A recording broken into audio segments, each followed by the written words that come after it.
2026-27 या शैक्षणिक वर्षासाठी इयत्ता 11वीची केंद्रीय ऑनलाईन प्रवेश प्रक्रिया अंतर्गत नियमित फेरी क्रमांक 1 साठी 25 मे सायंकाळी 6 वाजेपर्यंत मुदत देण्यात आली आहे. शिक्षण संचालनालयाने माध्यमिक व उच्च माध्यमिक जाहीर प्रसिद्धीद्वारे याबाबत सुधारित वेळापत्रक जाहीर केले आहे. 10वीच्या निकालापूर्वीच 11वीची प्रवेश प्रक्रिया सुरू करण्यात आली.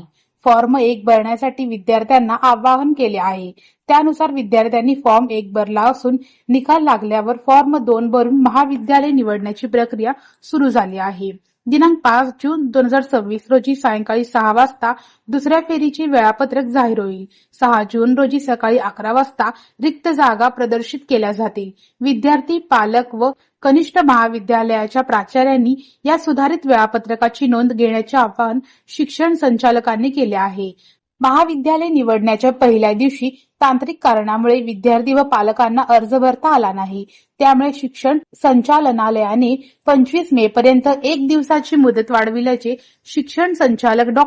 महेश पालकर यांनी सांगितले.